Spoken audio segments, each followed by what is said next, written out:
everybody, welcome to Beyond the Lines. My name is Sarah, I'm the artist by Pinselgeschichten, and today I'm working some more in the Outlander coloring book, like I have been doing before, and I'm adding more colored pencils to this piece. I'm working on the stone wall here on the bottom and on these leaves, as well as the hands and, oh no, this one, the face. I have to look at my screen. So I'm adding final details there, and I got to a point where I think next week I can finish the video and move on, not the video, but the video series, and move on to a new page. And this week I'm going to talk to you about how you can achieve light and shadow with only very few pencils when you shade something. I'm talking to you about my weird brain and what it does when I think about artwork, when I'm inspired, when I plan out things. I ask a lot of questions, so get your typing fingers ready, and I would love for you to answer me in the comment section below on all the questions and all the things. So I hope you enjoy. So as I had said last week when I colored in the background with my colored pencils, I said this week I would go on with the next layer, which is that wall here. So we've got background, focal point, and midground, and today I want to shade this here. So I used quite a bit of cold grays here in the background, and this wall here, you can see it's a little bit different when it comes to the tint of the gray. It's a warm gray. So I'm going for my pencils here, and I'm choosing two tones for now. It is a warm gray 2 and a warm gray 5. One of them being way lighter, one of them being pretty dark. And I'm just gonna sharpen my pencils, and I'm gonna start shading these bricks here on the wall. I also need a bit of shading color for the grout in between, and for that I'm going to take a cool tone because it's a cool gray on the acrylics. So I'm taking my Payne's gray, trusted pencil, I love it a lot, and of course, if you watch my videos for a while, you know what's gonna come up. My favorite shading color, indigo blue. Adding a tiny little bit of that as well. I think I'm going to use it on the grout mainly, not so much on the bricks. But I'm just going to start now, rotate my piece, and I'm going to shade from the bottom to the top. Because at the top it's a little bit lighter. So I'm adding a bit of that light gray. And from the bottom I start shading with my dark warm gray.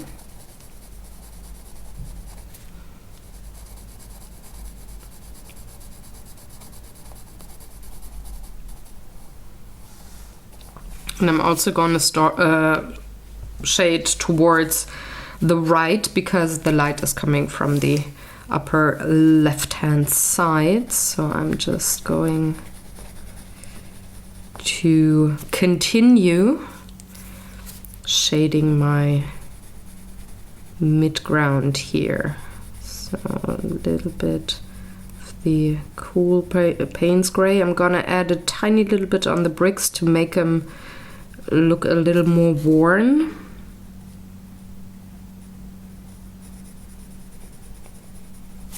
But I'm mainly gonna use my warm gray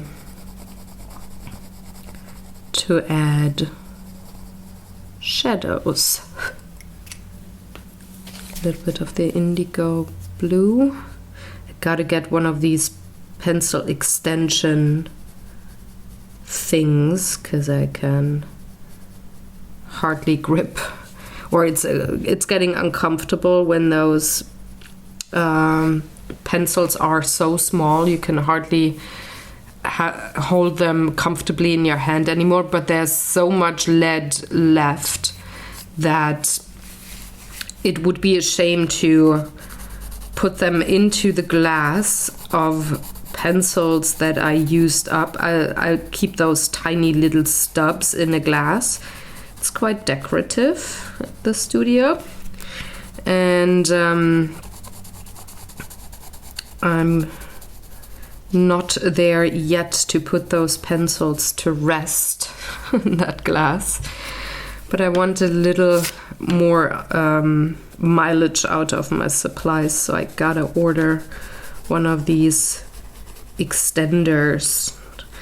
One thing that is pretty cool when you have these chalky acrylics underneath, you can see here I do have quite a bit of texture already from the brush that I used with my acrylics, and I think that works especially well with my stone wall here. I don't need to fuss a lot and put in a lot of detail there. There's almost like a natural texture from the acrylics, and I think that could work to your advantage.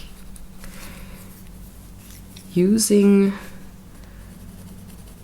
supplies that way can, well, make things easier for you. In this case, wanting this to be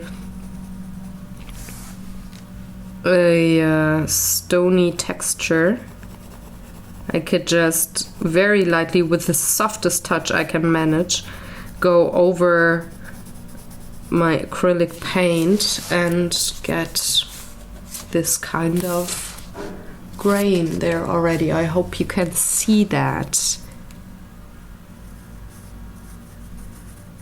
Cleaning up the edge here a bit.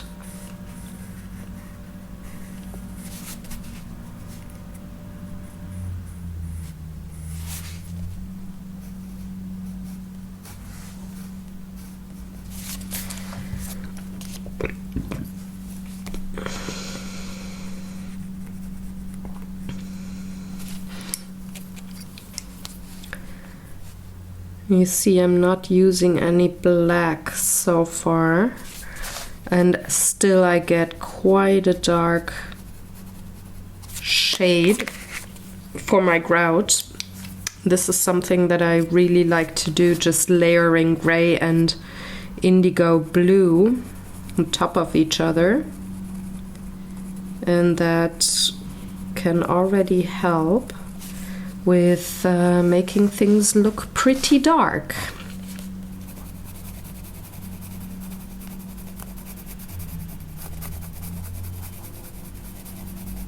And the further I go south on the wall, the darker my bricks will become, because there's not a lot of light that hits these stones.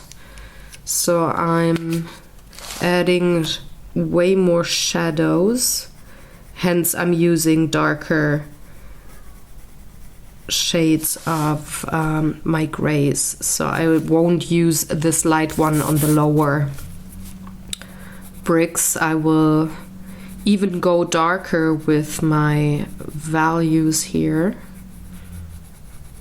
and switch to I think, what is this? Warm gray 5. So I do have one more, the warm gray 6, so I will introduce that pencil when I go color those lower bricks here. I'm using a tiny little bit of Payne's gray here on my bricks as well, but I'm trying to stay as much with the warm grays as I possibly can. So I want the contrast between the grout and the bricks. I don't want this all to be the same tint.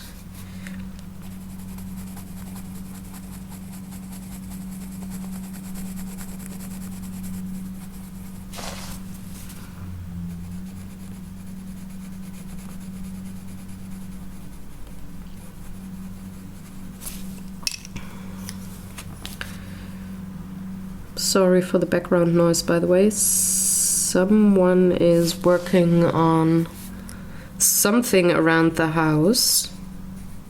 I don't know if they're gardening again, I don't know. Would be surprised, but who knows? I don't have a schedule on when maintenance for the property is happening.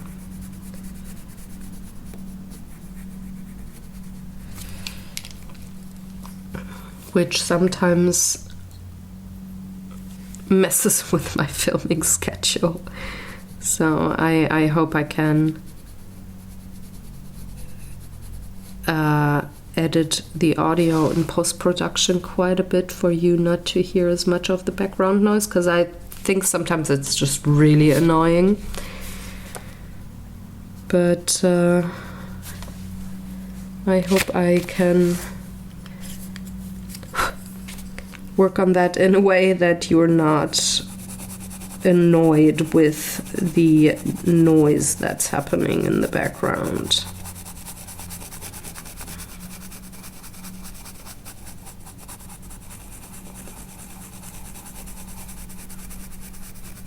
So this might be a little bit more of the boring part here, just going brick by brick. But this is what you gotta do to have a nice colored page. You gotta be patient and color all your tiny little details there. Even if they're bigger details like those bricks here, they're not particularly small. But you know what I mean, right?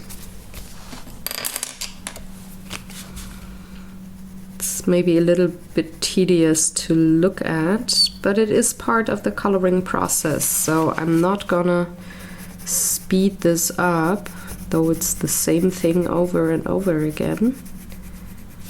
But I want you to see what kind of work you actually gotta put in to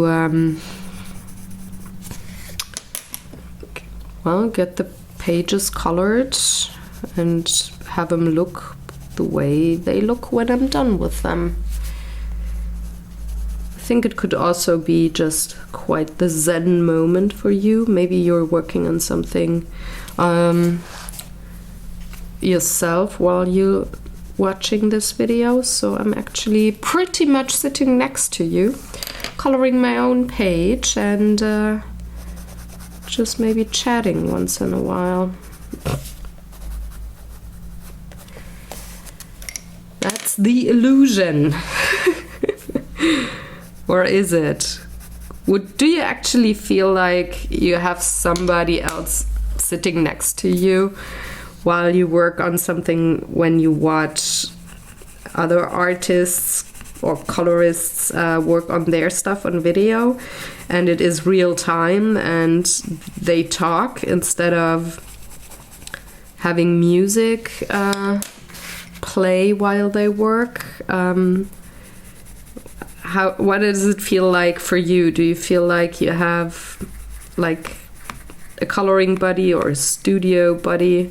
I'm actually quite curious, so let me know in the comment section if you, well, consider this to be like a coloring session with a friend or something. Just want to know.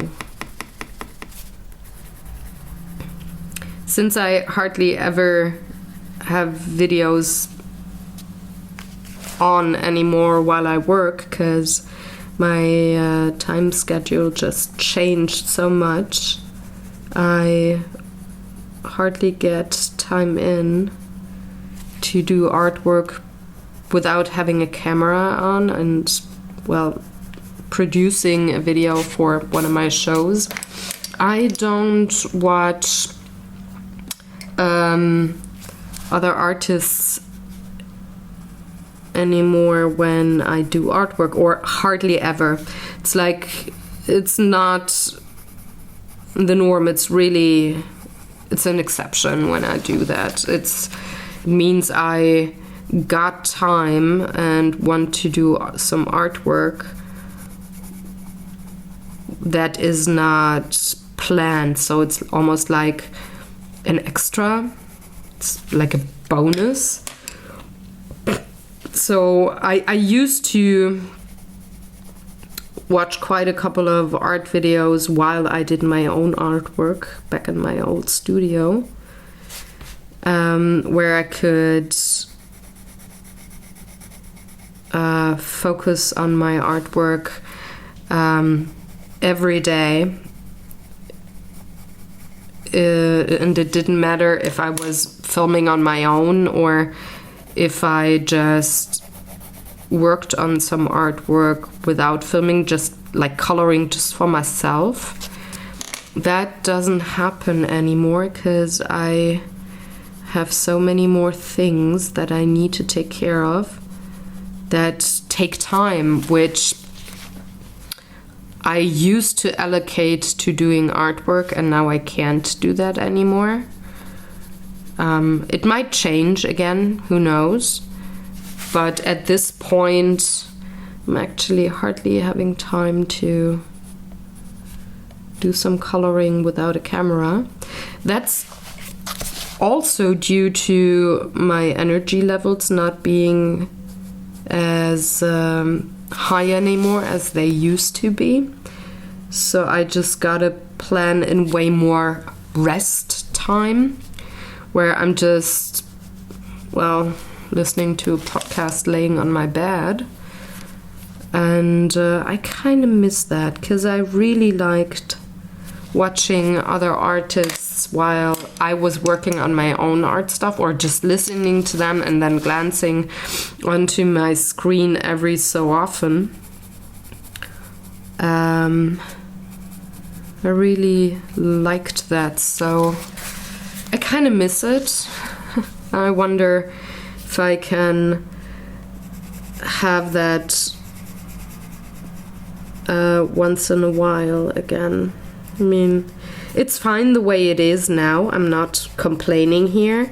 It's just something that I realized that I miss. I'm watching way less art videos than I used to. And that is something, yeah, like I said, that I miss. It felt kind of cozy, like almost like being with a friend, sitting at the table. Ooh, my audio equipment is shaking. Sorry.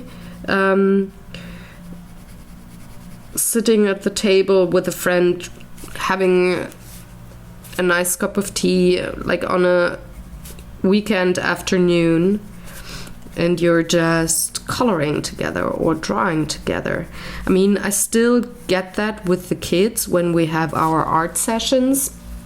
So when we draw together or paint a project, something, or just craft, I do still get that type of feeling, but it is with the kids. I don't have a video going while we work. It's more like we talk together, or I talk with Jörn because he's working on things with us when we have the kids at the craft session. So all of us talk and chat, but it's not with other artists, if you know what I mean. It's just different. It's a lot of fun too, but I miss just watching art videos while I work on my own and maybe get some inspiration from them, or get an idea on how to or what to try to achieve something. It just gets my mind running. Not only for what I want to draw or paint or what I want to try, but maybe switching up the way you do something. So when it comes to technique and such, it just feels different, guys. So as you can see, I'm already getting way darker in the third row than I was in the second, and in comparison to the first, it's way, way darker. So after this row, I'm going to switch from that pencil to the very dark warm gray pencil, because I'm getting to the point where I want the bricks to really be dark. But that's only after I have colored this brick. And I'm going around the leaves for now. I will color those once I have all my bricks colored in, I think. Because I want to see what the values are like with the gray before I put details on the leaves and choose my colors for those. I mean, I will very likely go with the color scheme that I used for the leaves up in the sky, like on that tree, but it could be that I might choose a different kind of a green for something, because, well, I know that these bricks down here will be very dark, so I need to take into consideration that the leaves are going to be darker down there too, but also I need to make sure that there's contrast and that you can see those leaves and it's not just a dark gray blurry blob down there. So I think it will be way easier for me to choose the correct colors. Correct meaning the ones that I like the most, and will very likely do what I want to achieve when it comes to the look of this part. So I'm gonna wait on the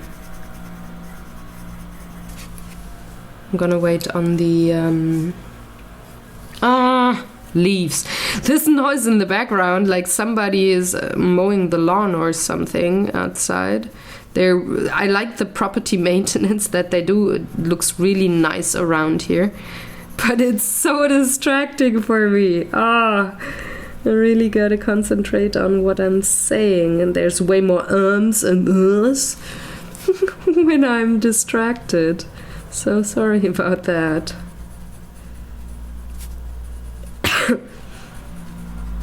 I'm also starting to layer the indigo blue now and the Payne's gray on the bricks, because again it's way darker than up there on that top row. So now I'm gonna get my warm gray number 6, which is the next darker shade to this one here.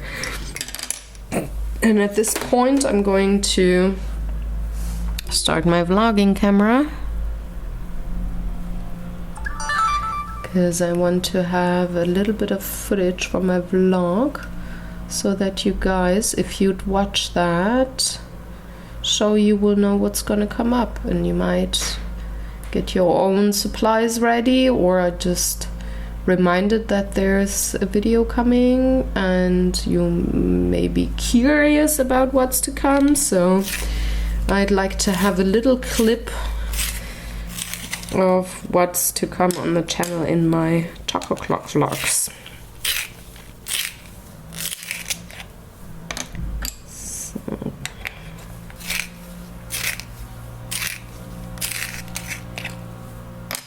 Okay. Here we go. So now I'm starting with my dark warm gray, the number 5. That is my lightest color now, and I'm just pretty much going solidly over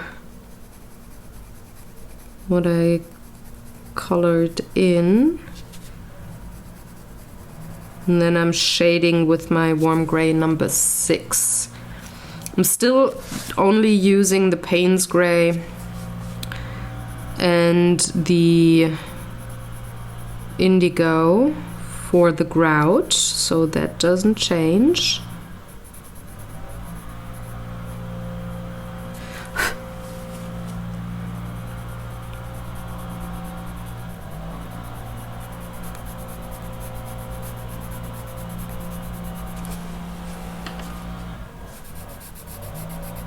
Now it's getting really loud in the background. Sorry guys. I have all my windows closed, so I can't make it any quieter in here. I mean, I could stop talking, that would be super quiet, but that is not in regards to the background noise. That doesn't change a thing.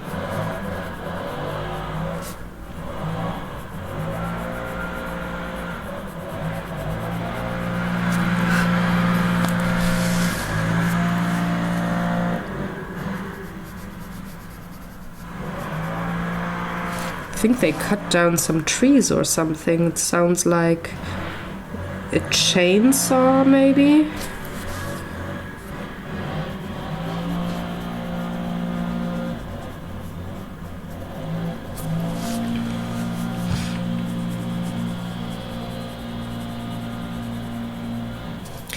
So now on to the next brick.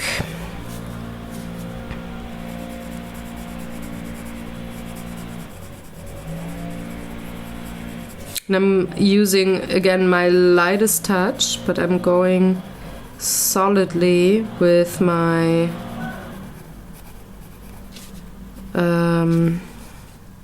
warm gray number 4. I'm going over that gray acrylic paint pretty much solidly. There's still a lot of the warm gray that peeks through because I'm using that light touch, and there's quite a bit of texture, so I don't get into the nooks and crannies right away with my pencils here. And then I'm going over it with my warm gray number 6 and just shade from the bottom. Yay, and it's quiet! Woo! They moved on. I'm so happy. Ah, that's awesome. That kind of noise is just not for me. It gets on my nerves quite quickly. But it's so nice when it's quiet again. Alright, so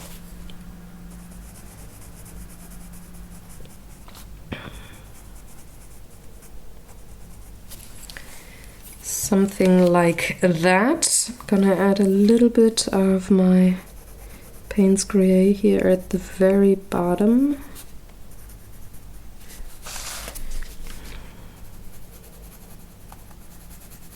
To bring the grout and the brick together.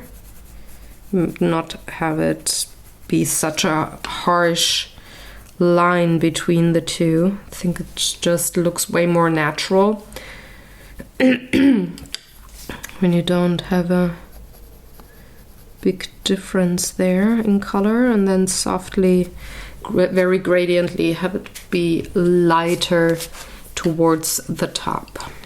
So that's enough for my vlogging, so I can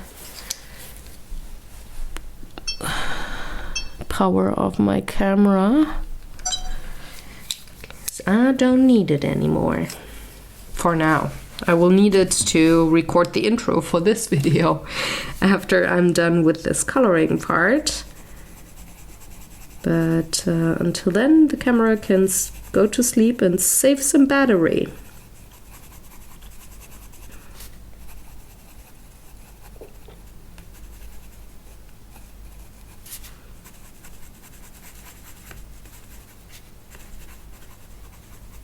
You know what's really maybe a little bit funny to you too? It's funny in my head. It might just be weird to you. I actually have a song playing in my head now and it's by Pink Floyd, another brick in the wall, because I'm coloring a stone wall, and it just amuses me that my brain automatically plays a song in my head that is kind of fitting with the subject. Let me know if that's funny to you too, or if you're just like, yeah, Sarah, you got your freak on, weirdo. I'm really curious, I want to know. So,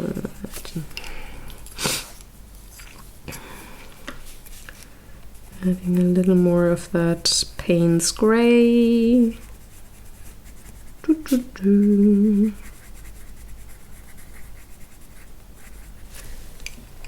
And just a tiny little bit of indigo. The difference is very subtle. You can hardly see the indigo. It just changes the tint of that gray a little bit. And that is actually enough to make it look natural and not flat.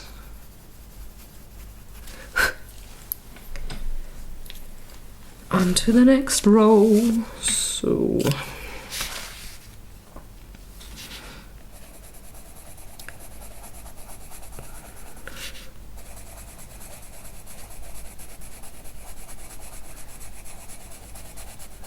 just gonna color this big brick here all in one. It could be that they are actually two. So there's maybe like a grout back here behind the pipe, but it doesn't matter for my coloring process. I'm just gonna color it all in one. Dark gray. And again, like I say so often, and I think I'm sounding like a broken record already, when you color on your own, and maybe you have one of the videos playing while you color, people seem to intuitively try to copy what they see, especially when they want to achieve a certain look of something. Very many artists that are filming videos on coloring don't turn their coloring books while they work.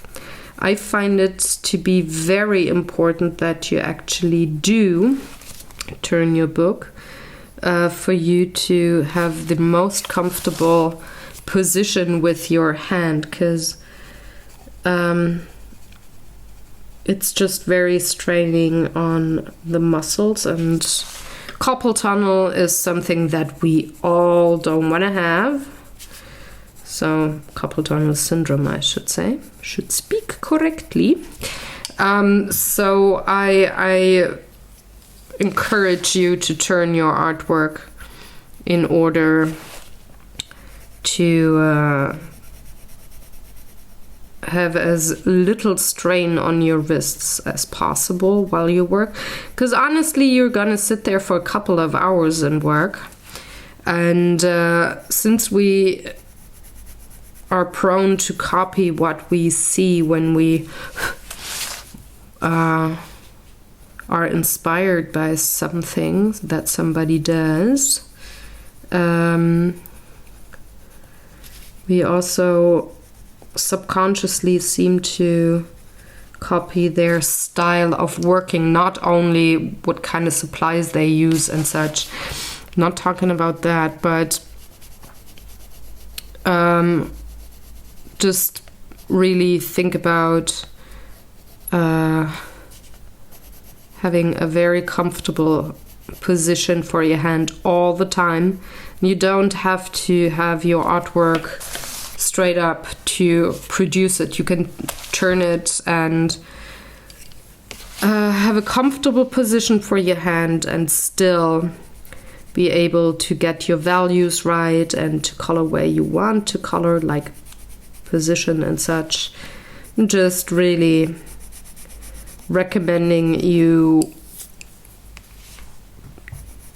being very conscious about that and putting that thought into the front of your head, especially when you work with, say, an artist video playing while you color or draw or paint or anything. It's a little more difficult if you have things taped down to the desk or to your work surface. I totally get that, but make it as comfortable for you as possible. I really, really can't stress that enough. And I know I say it so often. There's a few things that I pretty much mention in every video. My favorite shading color, for example, indigo blue. Or have a comfortable work surface area for you. Have good lighting, or the best you can afford. Just take the time to yourself and enjoy it. Just really relax with it. All of that, I know, I sound like a broken record when I say that in pretty much every video. But I can't stress it enough. It's very important. So, sorry about that. You heard it again. All right, on to the last bricks on that row. Let me check the time. Yeah, I'm good. I might even be able, it depends on how long this actually takes here with the wall and the leaves and such, but maybe I'm even going to be possible. I'm going to be able to start the focal point, start coloring there. Not all that sure, because with those tiny leaves it would probably take a while to get them colored and the values right, and well, make them look like they're really on the wall and not just sit on top, if you know what I mean. So we'll see. Maybe I can manage. If not, then well, focal point is for next week. I, by the way, already know what I want to do with the next page, so I've been thinking about that for a while now, and I think today I came up with an idea for what I want to do with it. Reason being that I'm currently filming ahead, because I've been looking at my schedule, like on my calendar, when I actually do have time to film. Christmas is coming up, so my normal routine is impossible to do with Christmas celebrations and visiting family, and the week after Christmas we've got the kids here the whole week, so I can't really film there. So I've been checking when videos are supposed to be published and until when I have to have them recorded, and I actually need to, let me look at my list. I need to record 2 Art Day videos and 3 Beyond the Lines videos this week. I have 1 Art Day video down already, and now I'm working on 1 of the 3 Beyond the Lines videos. So I thought, or I looked at the next page because I thought, okay, I will hopefully be able to finish this picture here with maybe 2 videos instead of 3. I hope I don't need 6 hours for that. I don't know. But just in case I will finish this picture next week, I thought, okay, what do I want to do with the next page? So I've been in that, whoopsie daisy, in that inspiration zone where where I think about things, look at what kind of pictures coming up, what I think would fit really well, what I'd like to do with the page, what supplies I might use to achieve what I want to achieve, blah, blah, blah, blah, blah, blah, blah, all of that. And that's what I've been doing this morning in my head while I was working on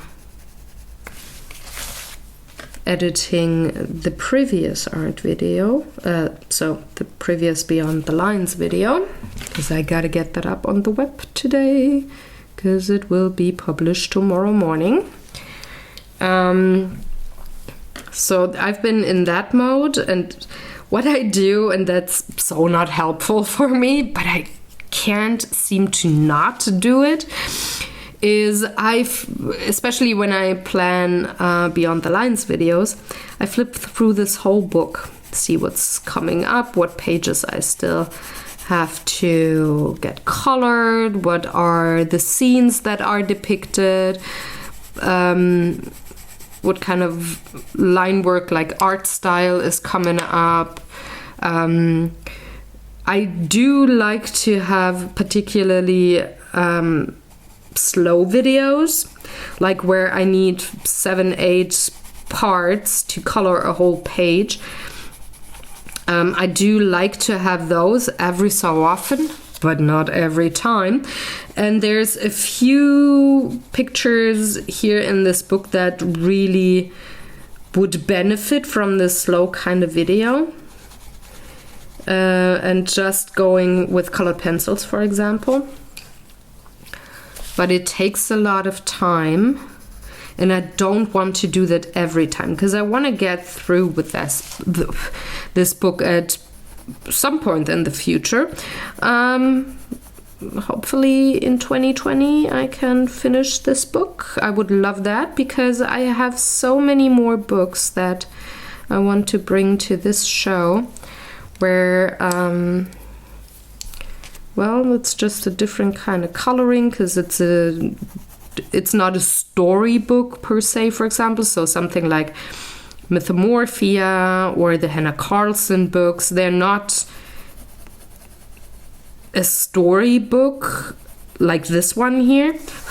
I think the closest to this book that I do have from other artists is the Mouse Guard book and the Sherlock Holmes coloring book. They're kind of like the closest to Outlander when it comes to the feel, because they tell a whole story in these kind of books. And I do want to have a couple of pages colored in other books before I get back to a storybook. I don't want to go like front to back, like cover to cover again, like I do with this one here. But like hopping back and forth from book to book, like go with a Marvel book and then go with a storybook, so the Mouse Guard maybe again, all of that. I'm looking forward to that, because it's just something different than just having one book to color cover to cover. But there's still so many pages in here, so I wonder if I can manage to finish that in 2020. And that leads me into thinking about, oh, I took the wrong pencil, shoot. This leads me into thinking about, okay, what do I want to do on a page? Do I want to work really quickly? Do I want to only work with colored pencils, which is the slowest medium for me? Like when I don't have an underpainting, colored pencils are so slow for me. where do I want to do that? Where is it the best possible thing that I can have as an outcome for a page? And where can I work with different kinds of supplies and techniques to maybe speed up the process a bit, but still have the kind of outcome that I want? So I don't want to trade time for the quality and the look of the final product. But I'm quite conscious about how many parts of a sub-series here I have to put into, well, have something be done right and be on camera only. Because what I could do and what other artists do, they start a page or finish a page on video, but some of the coloring process is off camera. And I've been thinking about that too, if I wanted to do that sometimes maybe, but I just can't bring myself to actually doing that. It's weird. I want you to be able, if you like, I want you to be able to see the whole process on camera and me talk you through that. Might be a little narcissistic, I'm not gonna dispute that, but I just want it to be complete. So it's like, I started this thing that way, so I'm gonna finish it that way. It's like that stubborn part of me, and it's not just stubborn for the sake of being stubborn, but it's more like, okay, this just feels wrong if I don't have the whole process on camera, because I started it that way and I kind of promised you to show you what the process is actually like and how long it takes and what decisions are on the way until you have the final product in front of you, like the final page, and also show all of the mistakes that I do or something that I thought would be different in the end, but that just didn't work out perfectly fine. And if I skip parts or if I don't film parts of a particular page and just film like maybe 2/3 of the coloring process, information about what I struggled with or where I'm just over something, it gets lost. So I'm not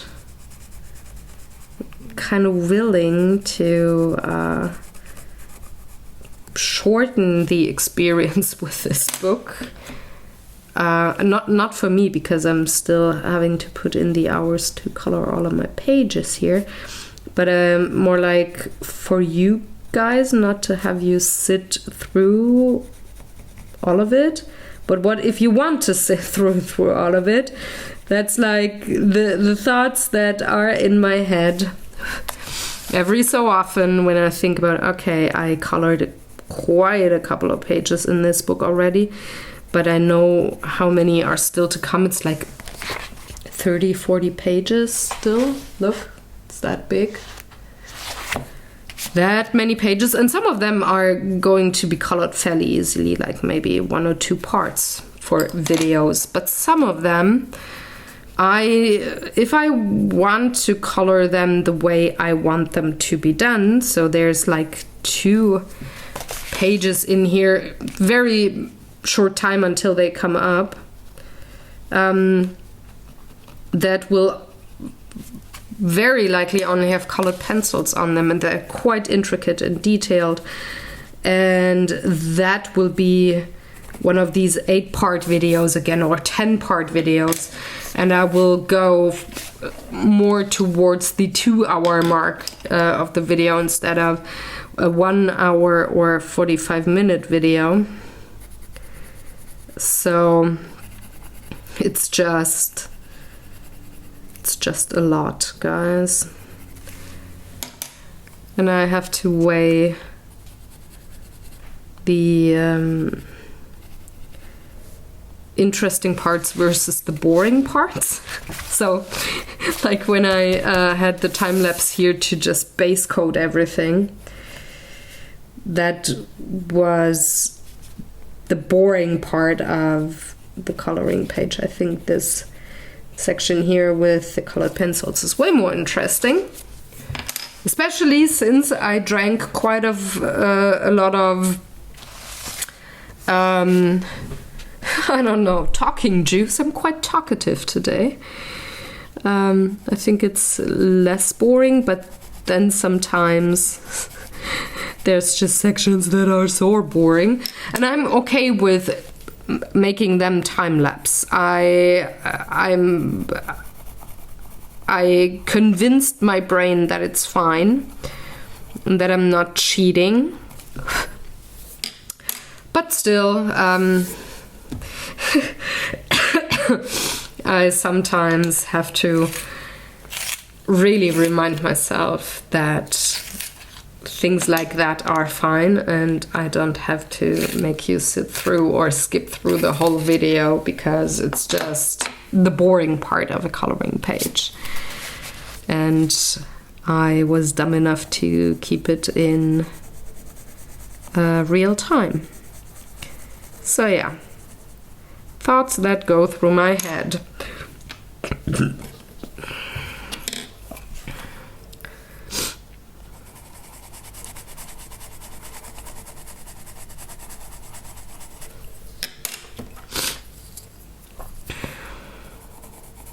I wonder if you are one of the people who also film art videos for their art channels or for their YouTube channels. Do you have the same thoughts every so often, or do you go for time lapse right away just to maybe have it a little easier on the editing process, or to make sure that you don't have your audience sit through the boring parts so much? So do you have the same or the similar kind of thoughts when you're producing art videos?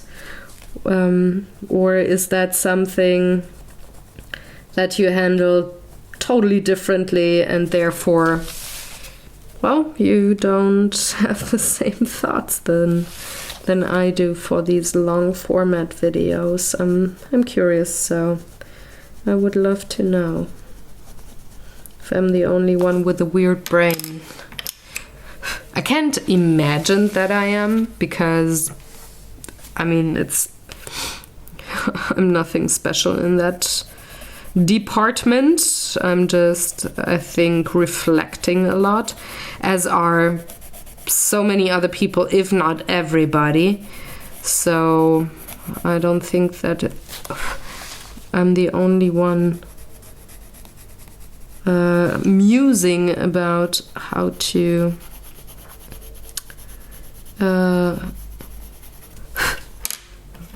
move forward with a format that you really, really like and you kind of don't want to switch up, but every so often there's just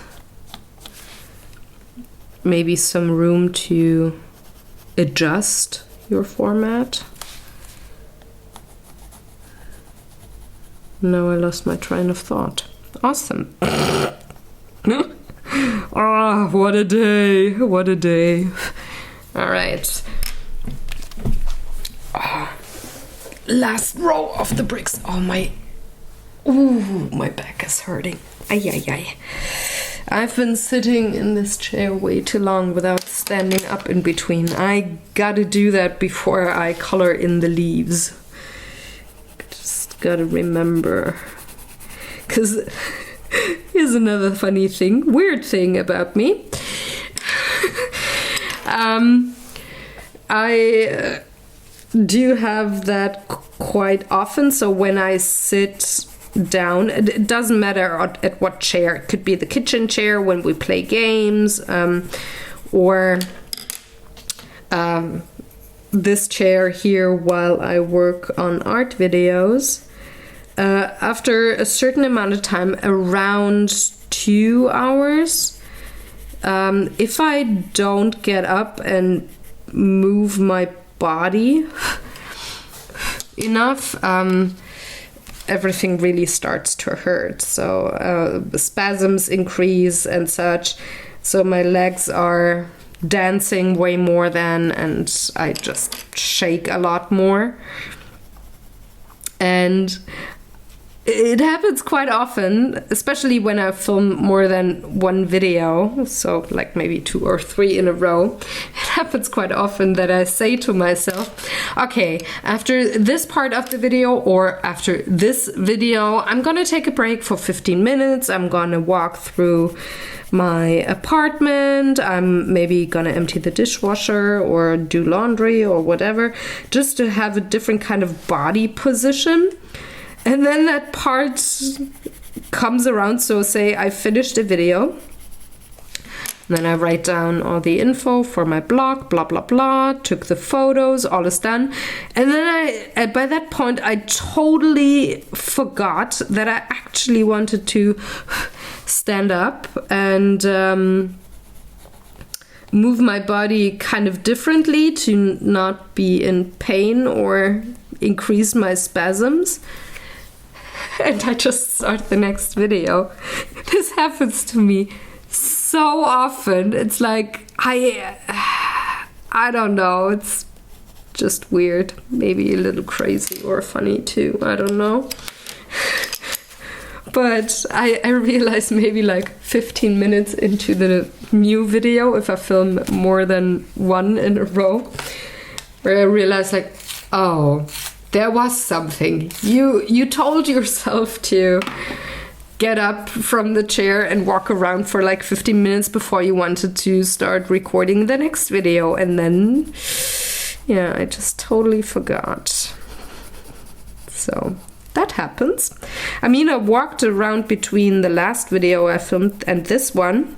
Had like, let's say in total maybe 10-15 minute break, I guess, maybe. But I definitely should take another break after I have colored that wall before coloring the leaves. Just to make sure I can sit here a little longer and maybe record another video after that. Because I might have a couple of hours left. I can film until 4-ish. It's 12:30. I should be able to get a few videos under my belt if I remember to move around in between and only color or work for as long as my hands are okay and not force anything. Should be fine then. So let's see how I manage. Oh gosh, weird brain. Weird.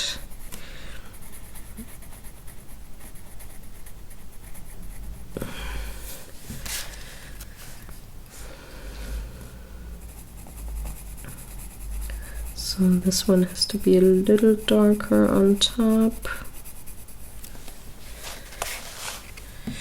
And now for my Payne's gray.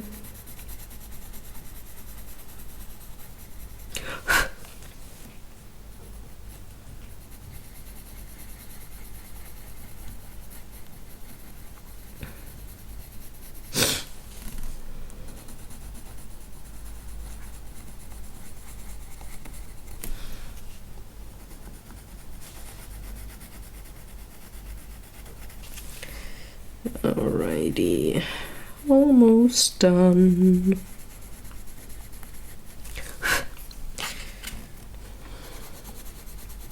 Gonna color the ground right away.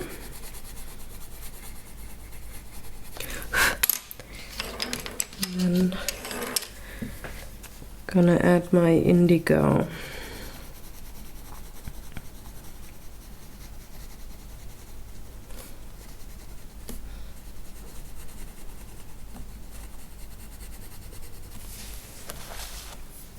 And the final break. Da, da, da, da.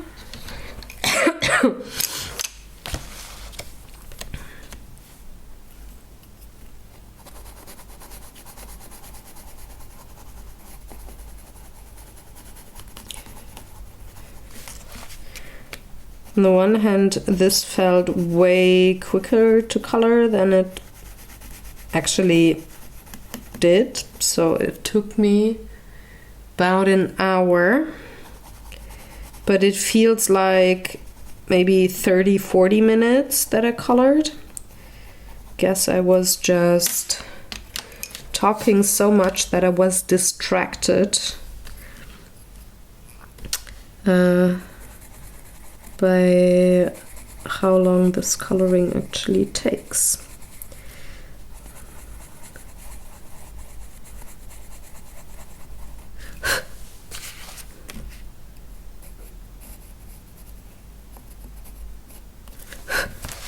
That's actually something that happens to me once in a while. More often than not, it's the other way around. So the more often it feels like this only took me 30 minutes, and then I look up at the camera and it's more like an hour and a half. It took me to complete something. But every so often, once in a while, like really not that often, but it happened to me more than 5 times. It's like, oh, this took me probably like an hour to finish, and then I look at the clock on my video and it's more like 30-40 minutes, so it felt longer than it actually was to make something, which is kind of weird. Again, I don't have that very often, but once in a while it's a surprise for me. And there's nothing specific that I could account that to or say, okay, you're just off with your feeling about time today. You have that with other tasks on the same day too. Not at all. And I can't really say why sometimes my feeling for time is just so off. Especially that I think something takes forever and it doesn't, not even close. And it's not, I was thinking maybe it is because I don't want to do that thing, so it feels like forever working on something, and it's just not. But that's not true. I actually also have that sometimes when I work on something that I really like to do, where I want to spend hours and hours doing something, and yeah, I don't know. It's just weird. I'm gonna take a very quick break. There's gonna be a magic editing moment for you. Because I gotta take a break before I color the leaves, which I had said just a minute ago, and I remembered. I'm so proud of myself.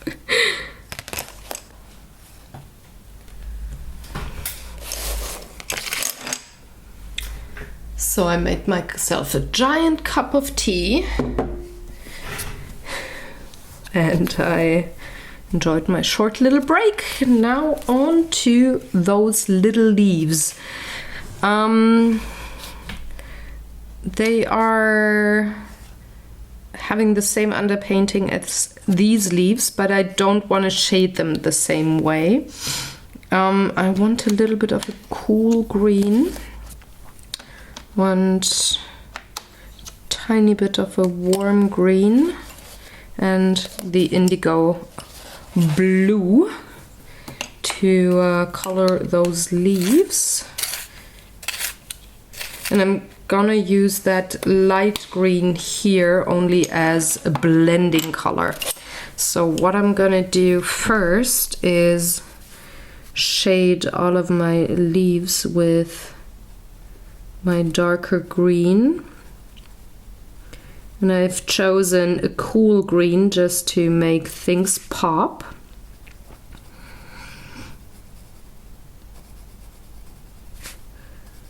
Just gonna go around the page, not around the page, around the leaves, and add a bit of that dark green to every leaf.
I'm gonna separate that into two sections because I don't want to smudge anything here when I color stuff on top again. So I'm just adding a little bit of indigo here and there, not on all the leaves, just where some are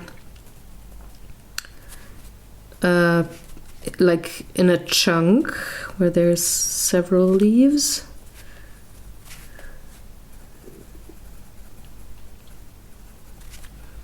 Just to darken up some of those spots. And then I'm going on top with my warm light green. Just gonna blend this a bit.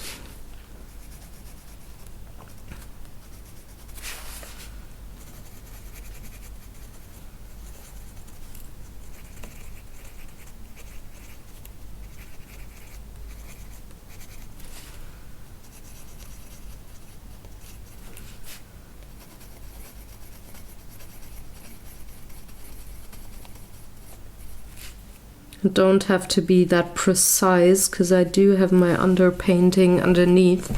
So if I don't cover the whole leaf with that warm yellowish green here, that's fine because again I do have my underpainting. There we go.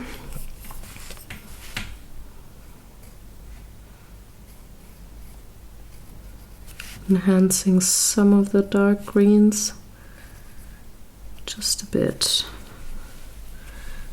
maybe here as well and here too, and on this leaf as well, and on that one. All right, same here.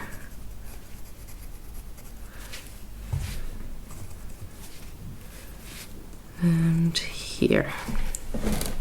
Yep, I like that. Now onto the lower section.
And again, indigo blue to darken some of those dark green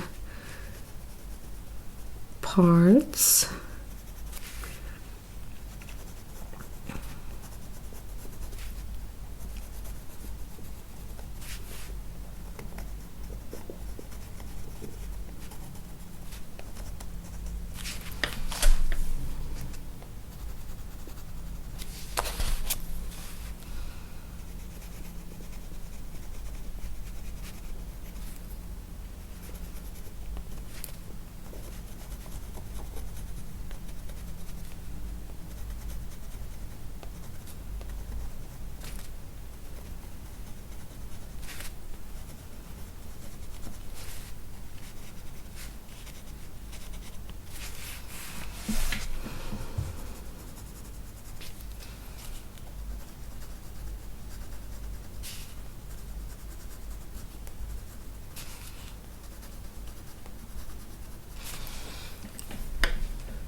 And finally blending things together with my light green.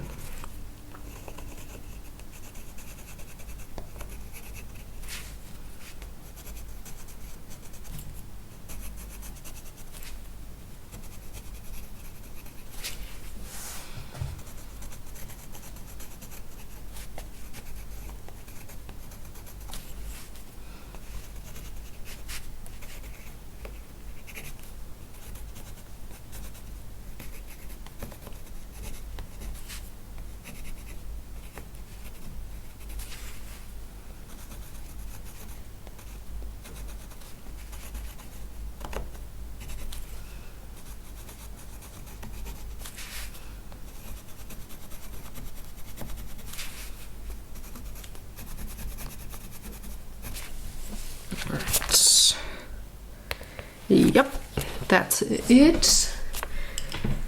And now I can start with my focal points. So I have to rotate my cardstock and take a sip of tea. That's very important.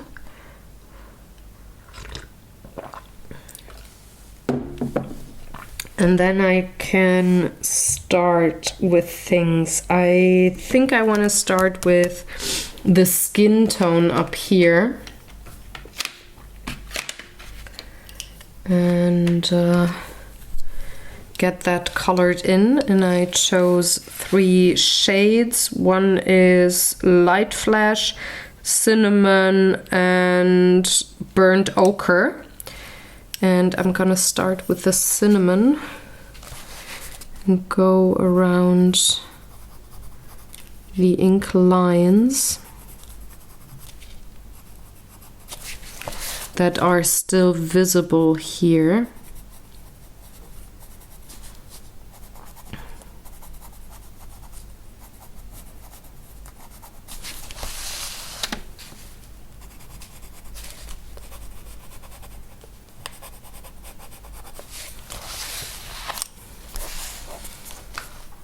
And then with a very light touch, add also a little bit of shading here.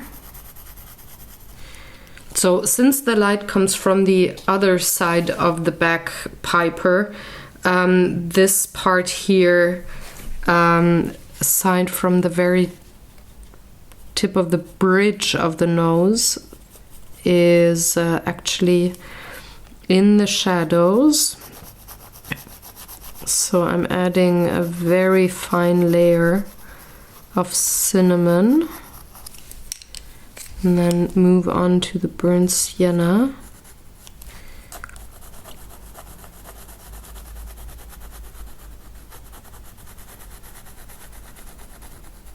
To add even more.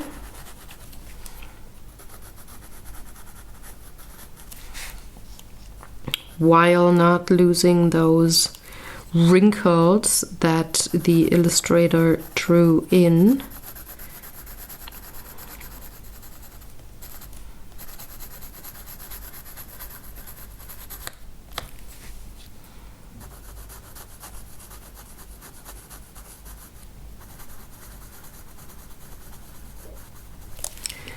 Then I'm pulling in my light flesh tone.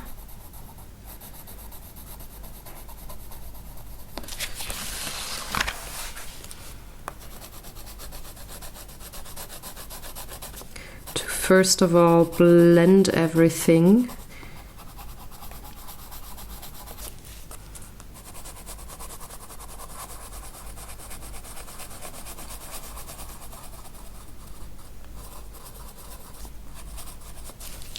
And then go back and add a little more of my other pencils.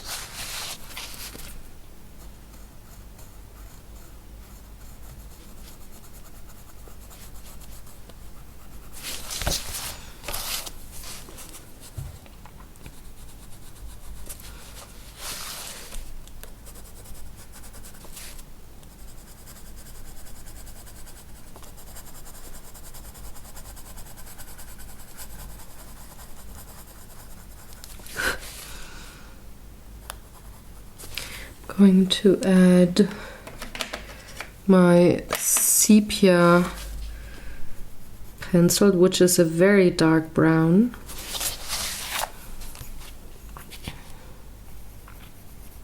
I'm just adding it with the lightest touch again, so not having a lot of pressure here on my pencil.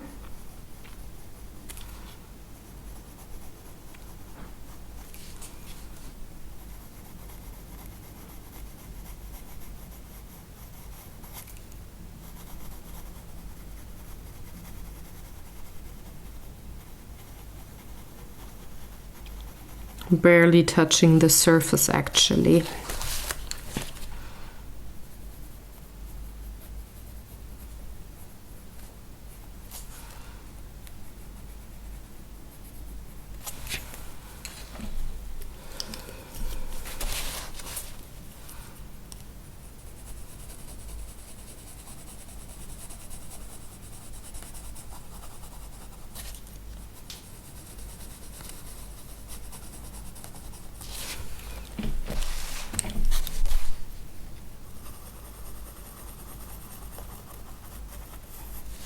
I'm gonna do the same thing with this part of the skin.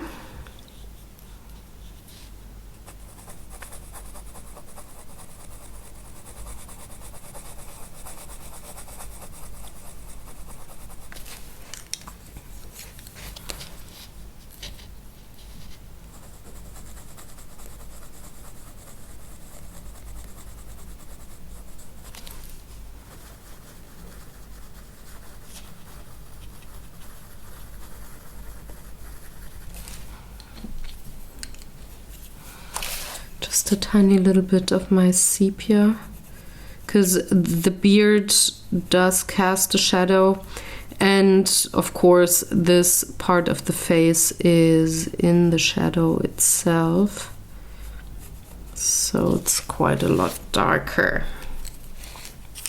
It's just a little more of cinnamon. And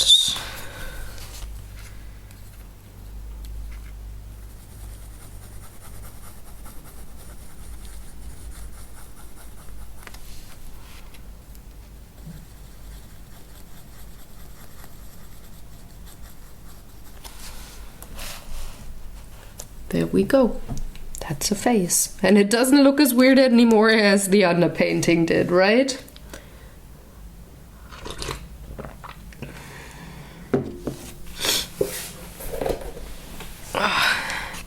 Now on to the lips. I'm keeping these 4 pencils handy because I want to definitely do the rest of the skin tone today. But I want to start with the lips first.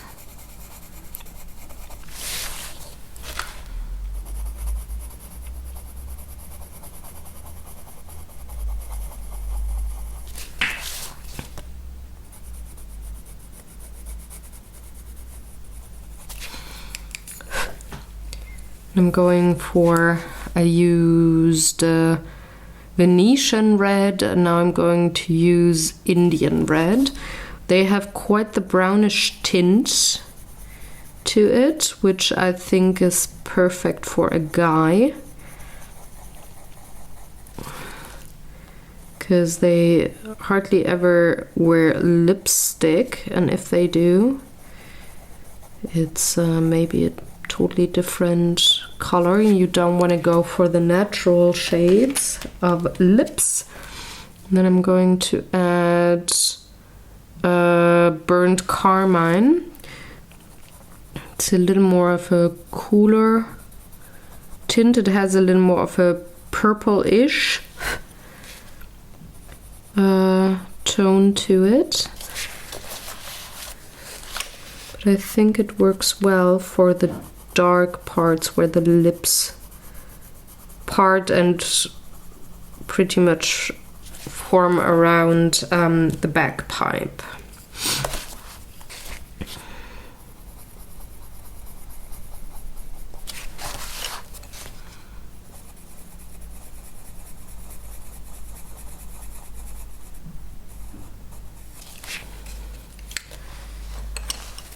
And just a tiny bit of sepia.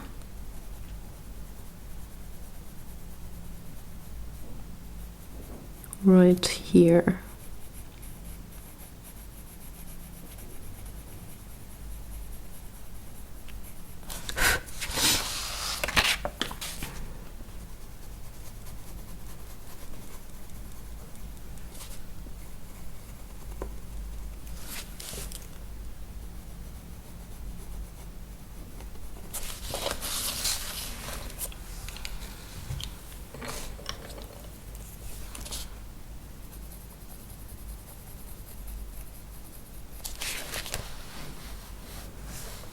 Okay, on to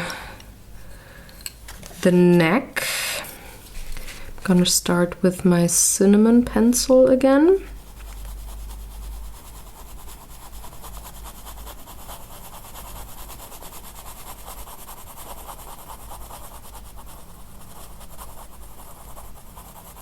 I'm gonna pull that color almost to the edge and just adding my light flesh tone here on the edge, because this is where a little bit of the light hits the neck.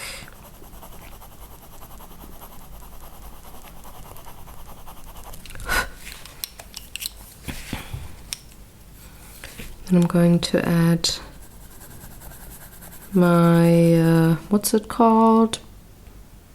Burnt ochre.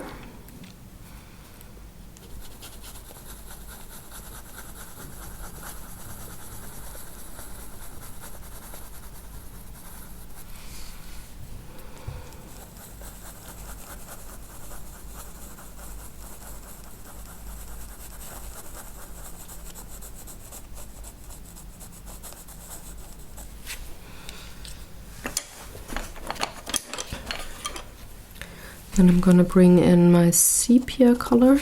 Oh, gotta turn my page.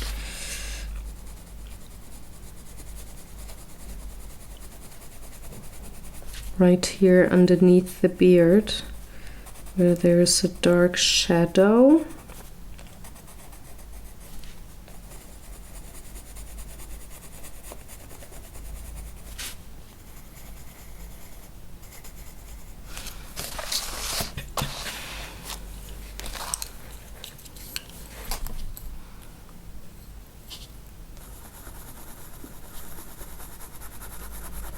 A little more of the burnt ochre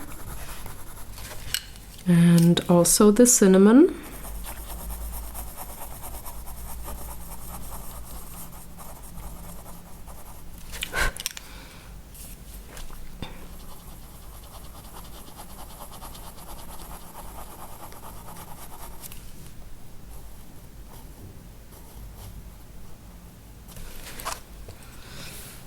So okay, so he had a little bit of stubble colored in like with the line work. I'm not gonna add that back. think he's actually pretty well shaven on his neck and has a rather wonderful kind of a long-haired beard. But I will add a little bit of the sepia here. Yeah. I'm in between, I'm squinting with my eyes or cross them for a split second just to see if my values are right. That is also something I'd like to always recommend. So before I go on with the hair, I want to have my hands here, or the Piper's hands, colored in, because after that I will finish, or I will end the video and do the rest in the next video. So I want to remember which colors I used on the Piper, on his skin. So I'm just going to add that in right now.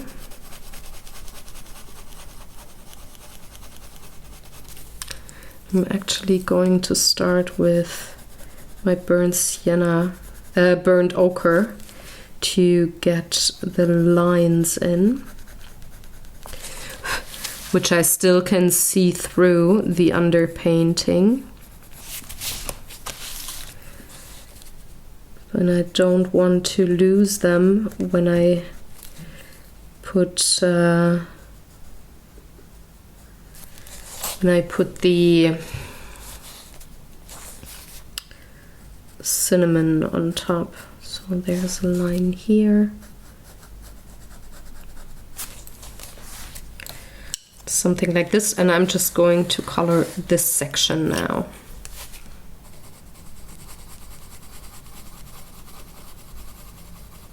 So there's not really a lot of light that hits the hands because the stone wall actually covers quite a bit, but I'm going to have a little bit of the lighter flesh tone up here just to have a little bit of contrast going on and hinting at where the light comes from.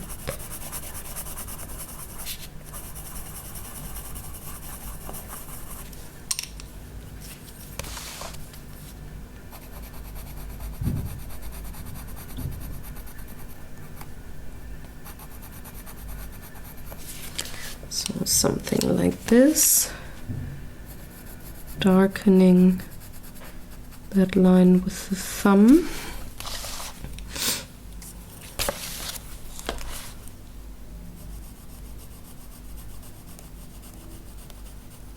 A little more cinnamon, and I'm also going to use a bit of my dark sepia here.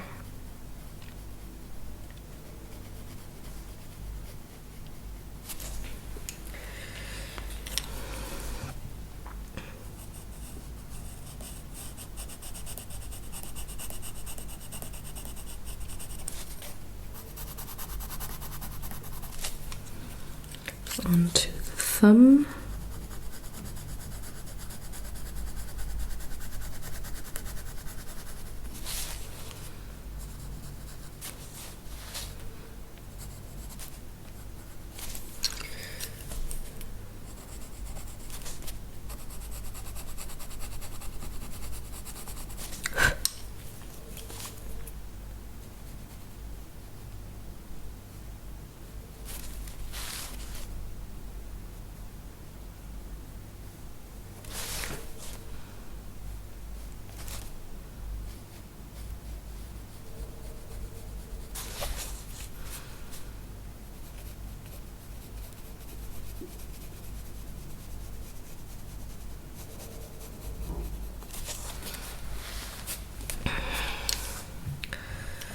Then onto the palm, which is really dark. So I'm actually going to use my dark sepia for the lines.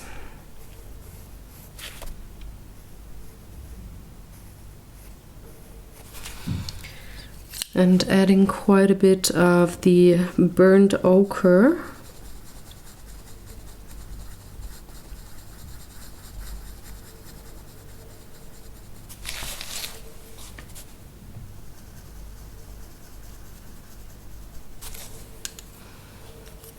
And of course also my cinnamon pencil.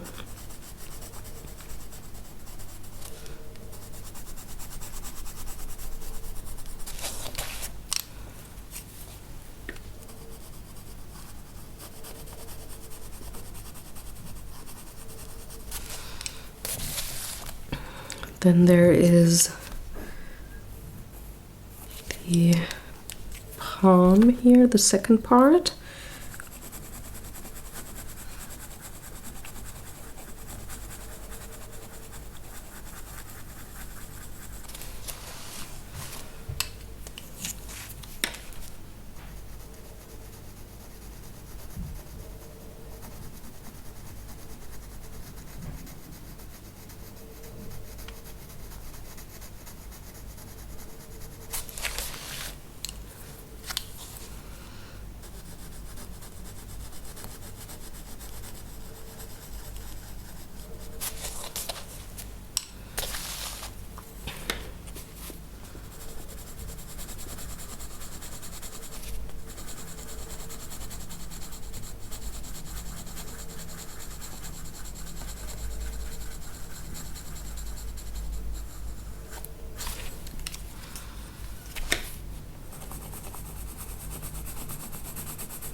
And I'm adding just a tiny bit of sepia here on the edge, where the sleeves cast a little bit of shadow, but just really very little.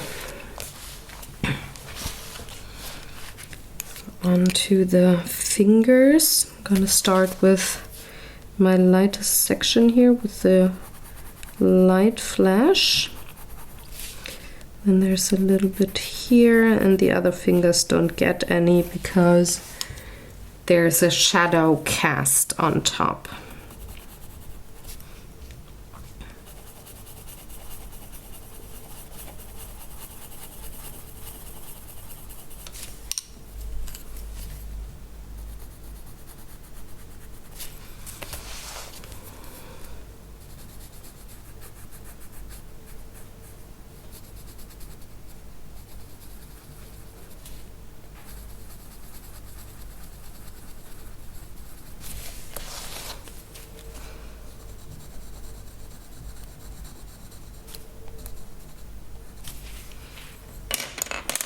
I need to sharpen my pencil again. I think I had said it in the last video that the disadvantage with the acrylics underneath is that you go through your pencils quite fast, so you have to sharpen a little more often.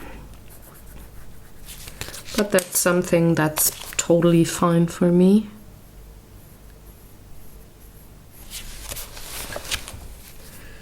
So I don't really care about that. I'm fine with sharpening my pencil again and again. And way more frequently than I would with another medium underneath.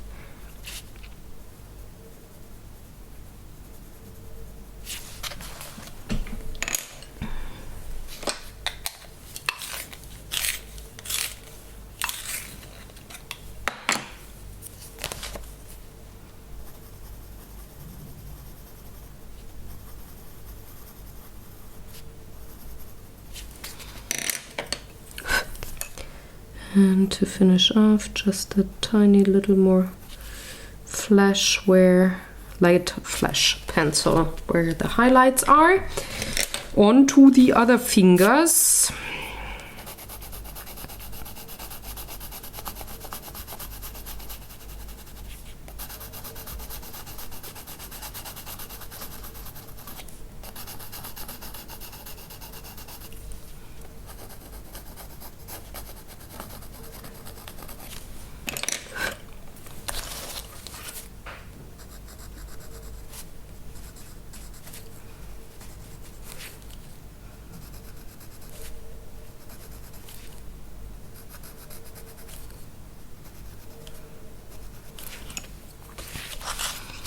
So I'm gonna start to shade those in from the lower part. I just marked the wrinkles of where the fingers bend. Now I'm just going to shade those 3 fingers with my burnt ochre.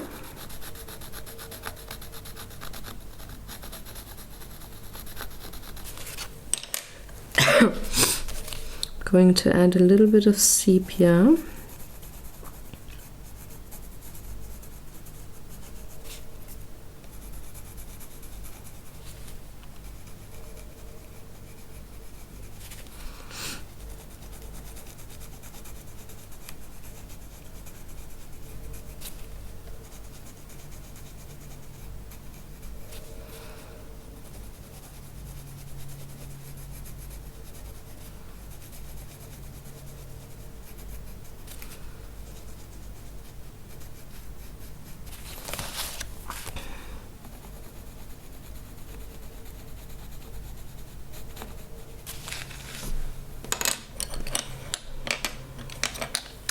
And then back to the cinnamon.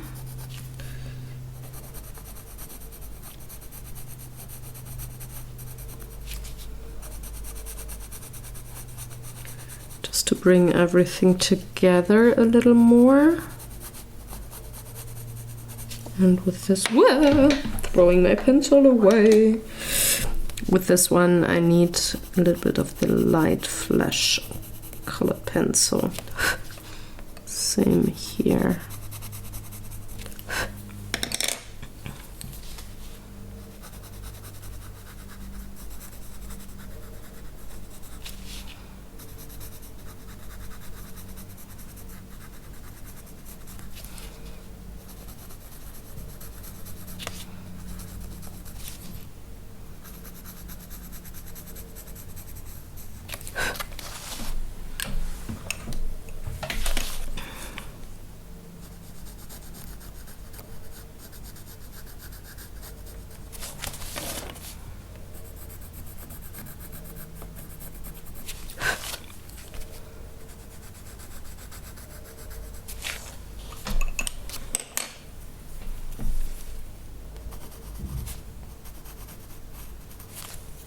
I'm adding a tiny little bit of indigo here on the pipe, just to clean up the edges already to the hands and the fingers,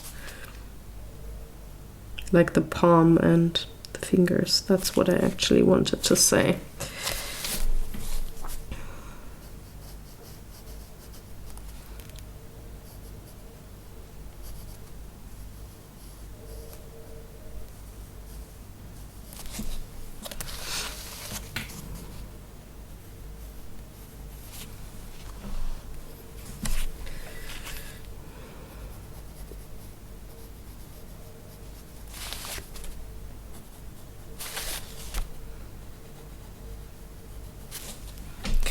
Hand number 1. Now again, a sip of tea.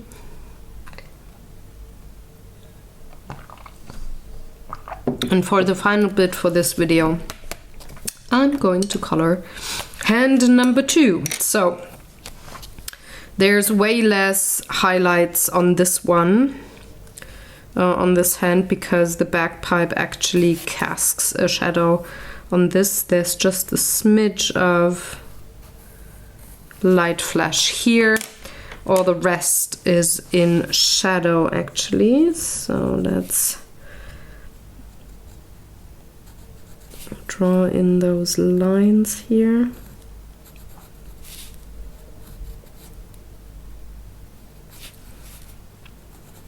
So there's one here, here, and here. And I'm also going to draw in the outlines of the fingers before going in with my cinnamon pencil and just base coating everything with a very light touch.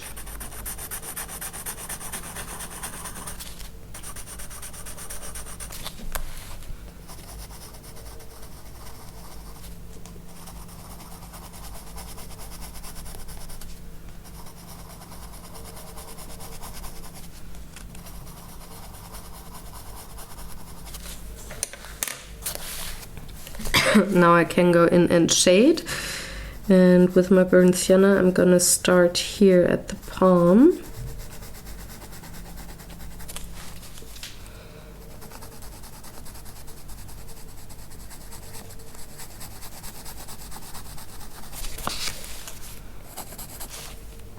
Then with a small pinky finger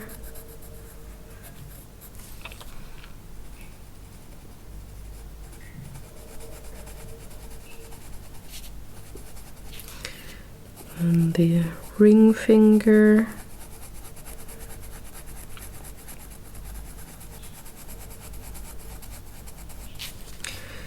middle finger,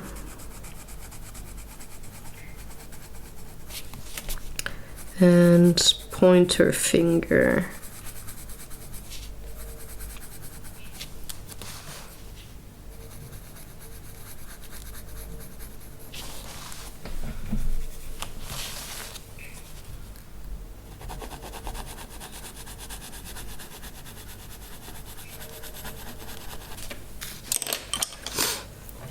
Onto the sepia. Again, going from the darkest to the lightest parts.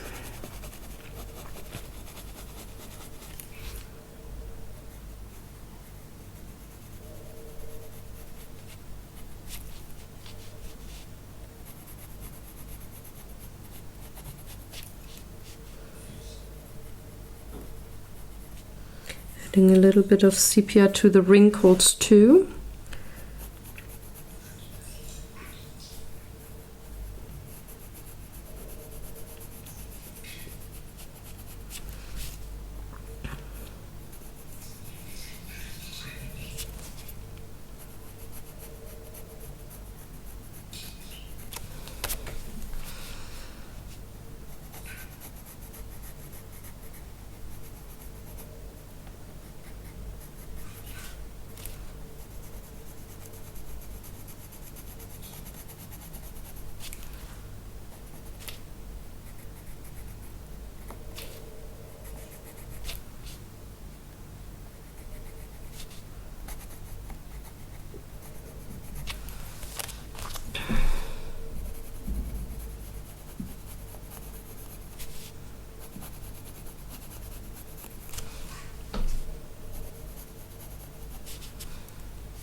And then I'm moving back to my cinnamon.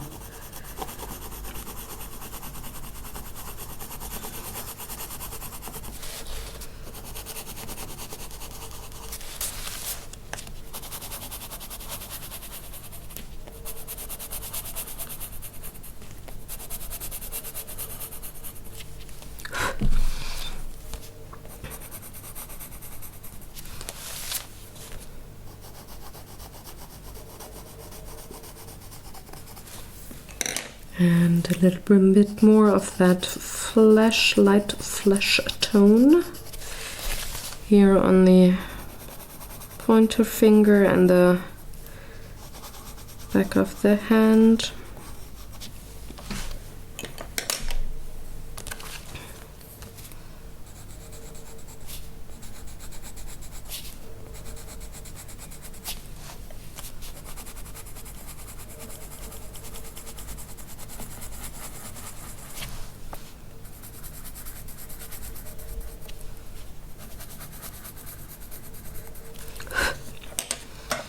And then I'm going in with my indigo just to outline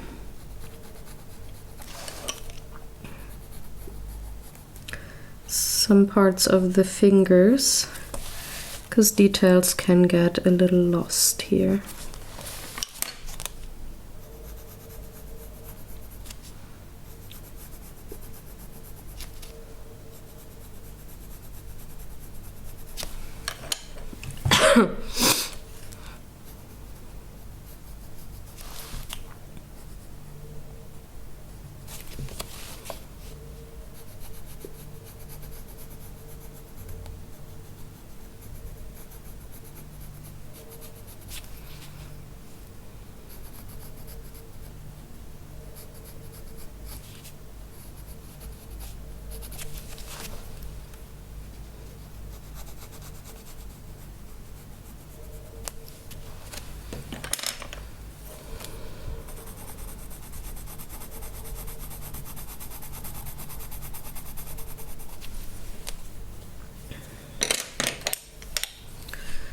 Can go for the back of the hand and add a little bit of shadow there, because the sleeves are casting a slight shadow too.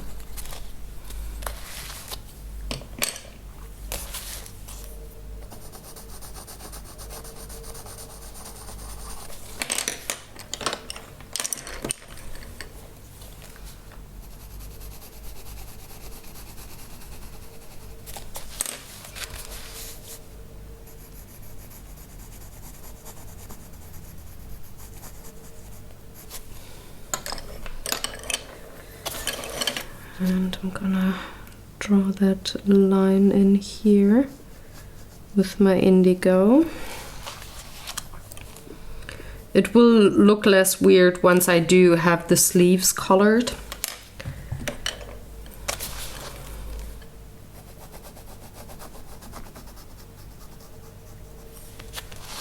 And that would be that for today. I hope you enjoyed watching along and me babbling like pretty much all the time. If you have questions or comments, answers to the questions I asked you in this video, please leave them in the comment section below. I will see you next Thursday with the next part. So it's on to the pipe and the clothes, and I hope that I can finish this picture next week. I thank you very much for watching, and the blog post is up by now with all the pencils that I used today. It's actually not that many colors. If you want to take a look, it's just these pencils that I used. It's not much for shading different parts of the picture. Like I said, thanks again for watching. Take good care, have fun. If you like this video, I would love for you to hit the thumbs up button, because that would show me that I'm on the right track and that you enjoy my videos. If you are new to the channel, please hit the subscribe button if you want to see more, and hit that bell button so that you're notified whenever I release a new video. Peruse the channel. There's lots of art videos, coloring videos, board game videos, vlogs, podcasts, and MS related videos. There's just all of it, so cruise the channel, and I'm gonna see you next Thursday. Have a wonderful day. Do some coloring, do some artwork, some drawing, some painting, whatever it is that you fancy, and I will see you very soon. Have a lovely day. Bye.